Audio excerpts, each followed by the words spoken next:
Mooseltoe. Written by Margie Palatini and illustrated by Henry Cole. 'Twas the season, and Moose was merry. He joyfully tickled the ivories with a tune full of tidings and a flurry of fa-la-las. He was so full of ho-ho-hos, even his moustache had the holiday spirit. But Moose was more than just a bit merry and bright. He was busy, busy, busy. There was a lot to be done on his list of to-dos. But with orderly organization, a bit of regimentation, lots of imagination, and just plain old Moose know-how, getting ready for the big day should have been simple, easy, yes, in all probability, just perfectly perfect. He wasted not one merry minute. Moose got moving and put some hustle into the holiday bustle. He went to work. He wrote cards and letters so his hooves hurt. Check. He shopped till he dropped. Check.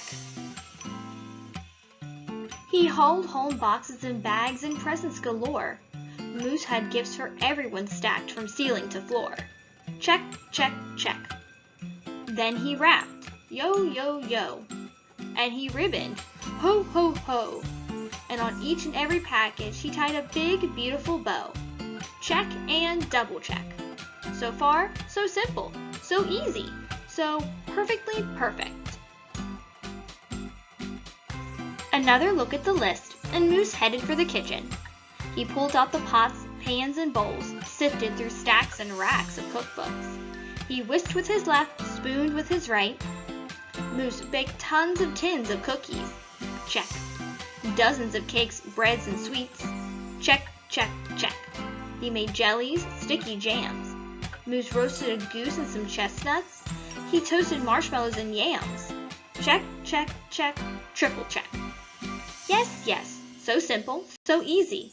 And, but of course, so perfectly perfect. Decorations were up next on his list of things to do and get done, so Moose decked the halls, then spruced up the walls. He beaded, bowed, and mooseltoed. He gathered garlands, roped wreaths and holly, jingled bells, sang noels. Oh, good golly, this Moose was jolly. Check, check, check, check, check, check, check. Last but not least, he hung all the stockings, each and every one with special care. And just in time, too. Soon Santa would be there. Check and final check. Yes, sirree, getting ready for Christmas was an absolute snap, and so simple, so easy. And if he did say so himself, Moose thought, totally, utterly, completely, perfectly perfect. On that night before Christmas, Mother, little Sissy, Bucky, and Junior looked all through the house. What a job Moose had done.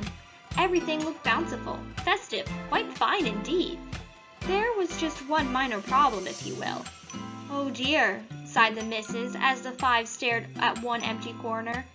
Oh my, oh me, oh gee. Pop, what happened? Cried Junior. You forgot the tree. Oops.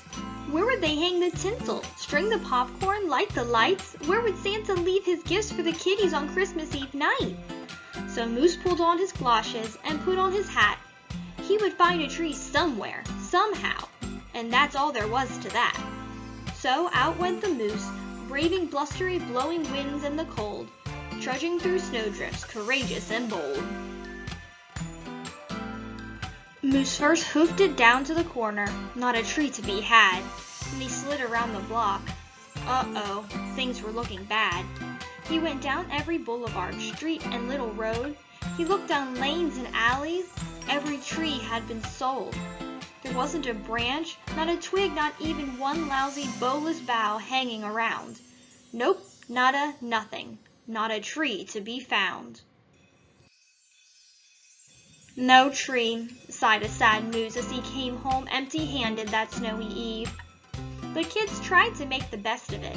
They said, "Oh, so who needs a tree?" But Moose could plainly see they were short on the glee. He knew he had to do something, and that's just what he did. In the empty corner he stood, spread his arms out very wide, then he smiled at his children and winked at his bride. "Kids," he declared, Fetch a forgetful Pop some of that tried and true family glop. So back came the kids carrying a big pot of glue, and without a word to one another, they knew just what to do. They each took a part, grabbing strands taking hold. Then carefully, oh so carefully, they glopped and they plopped, they pasted and they pressed. They curled and twirled every which way that a follicle could fathom, until Moose's magnificent moustache was indeed even more of a marvel to see. Moose was just a few needles shy of being an evergreen tree. They strung Moose with lights from his head to his toes, and draped him with tinsel beginning right with his nose. The young balls that were shiny and bells that twinkled, candy canes, berries, and plum sugar sprinkled. Then they all stood back. Junior plugged in his Pop. Woo! Ah! Yes, Moose truly was one incredible sight. He was glorious and glowing, and boy oh boy was he ever bright. Then Junior placed the star on top of Moose's head. He gave him a kiss and a pat, and they all headed off to bed. Except Moose, of course. He stayed in the corner instead, still twinkling and blinking and waiting for Santa. Oh, so it wasn't so simple, and it wasn't so easy.